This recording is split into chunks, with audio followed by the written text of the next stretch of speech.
Lieutenant Marcus Chen sat cross-legged on the observation deck floor, his eyes closed and his breathing slow and deliberate. The stars streaked past the viewport in gentle lines of light as the diplomatic vessel moved through warp space.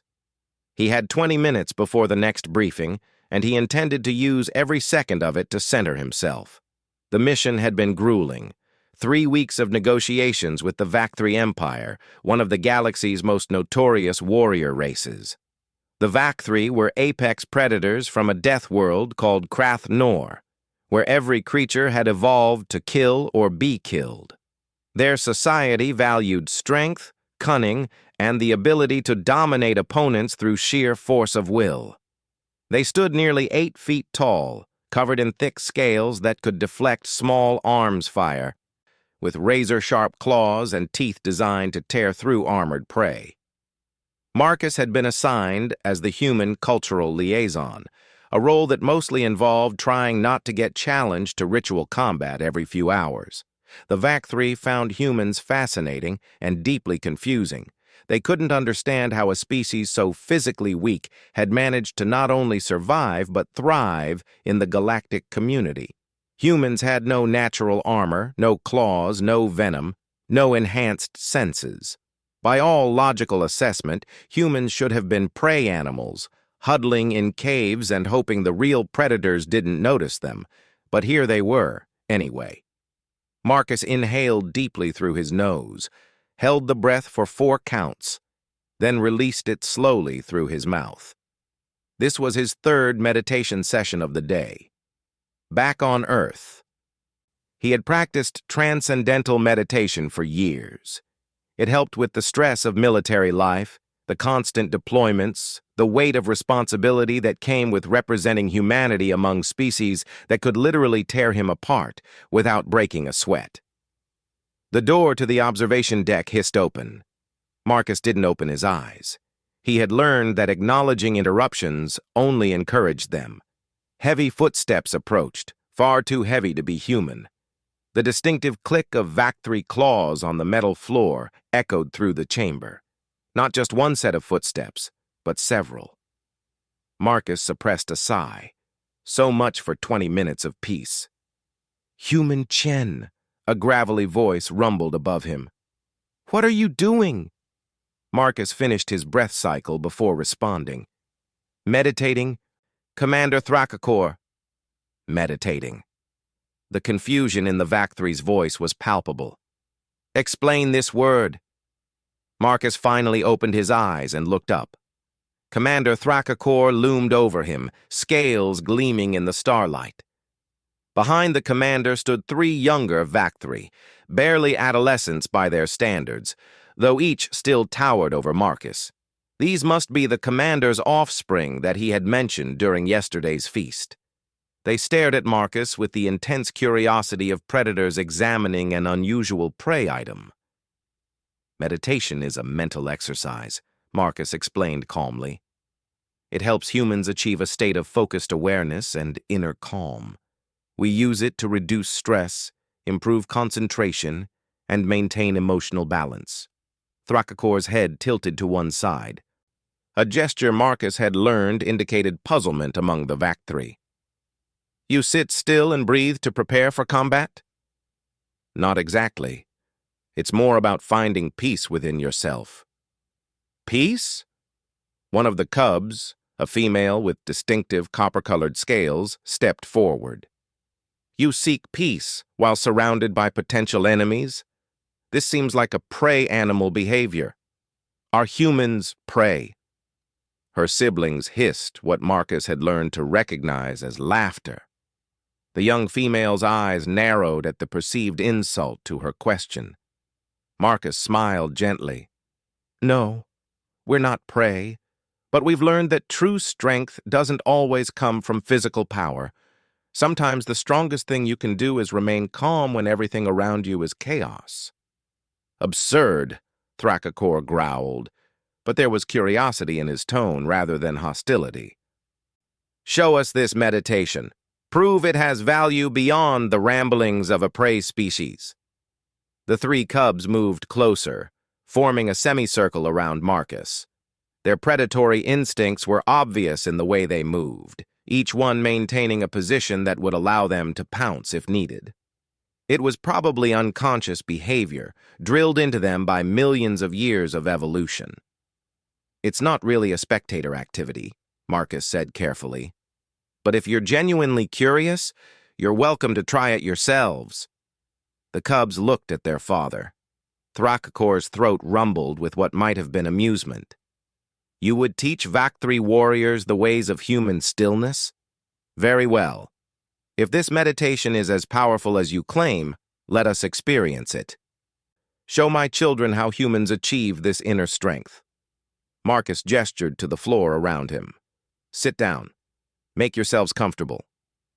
The cubs exchanged glances, then slowly settled onto the deck.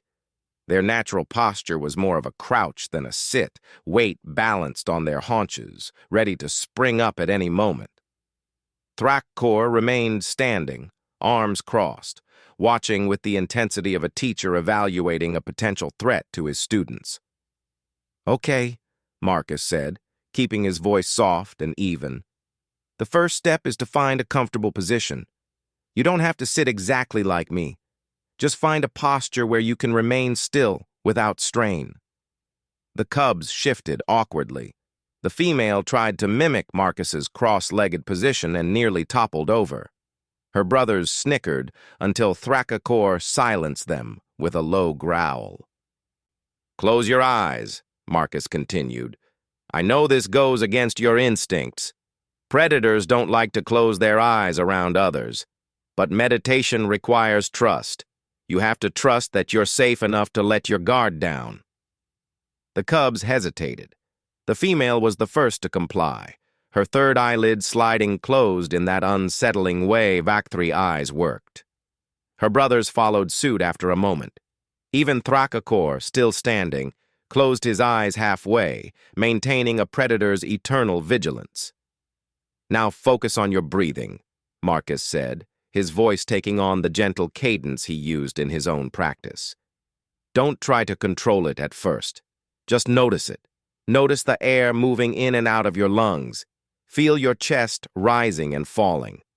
This is the foundation of everything." The observation deck fell silent except for the subtle hum of the ship's engines. Marcus watched the young Vactri as they attempted to follow his instructions. Their breathing was naturally faster than a human's, a byproduct of their high metabolism physiology, but gradually he noticed it beginning to slow. "Good," he murmured.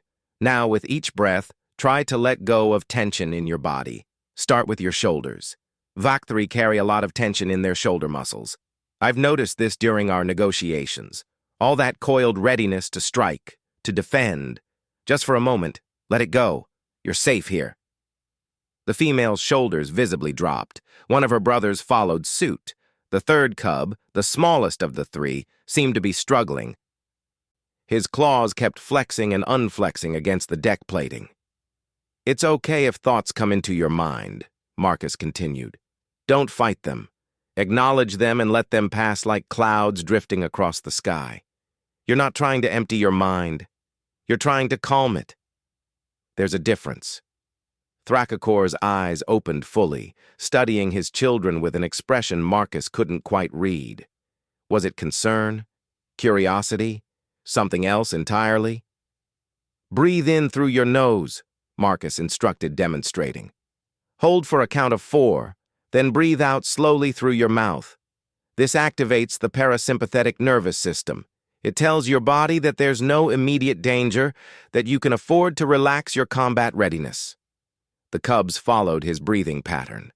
Marcus counted silently, maintaining the rhythm. 4 counts in, hold, 6 counts out. 4 counts in, hold, 6 counts out. The pattern was hypnotic, designed to be. 5 minutes passed, then 10. The female cub's breathing had become deep and regular. Her head began to droop forward slightly, then caught itself. Her brothers were showing similar signs. The smallest one, who had been so tense earlier, now sat with his shoulders completely relaxed, his usually rigid spine curved into a more natural position. "Let your awareness expand," Marcus said softly. Notice the hum of the engines, the temperature of the air, the feeling of the deck beneath you. You exist in this moment, in this space. There is nowhere else you need to be. Nothing else you need to do, just this breath and the next and the next. Thrakakor stepped closer, his massive head tilted down toward his children. His expression had shifted to something like wonder. The female cub's head drooped forward again, this time not catching itself. Her chin nearly touched her chest, but she didn't topple over.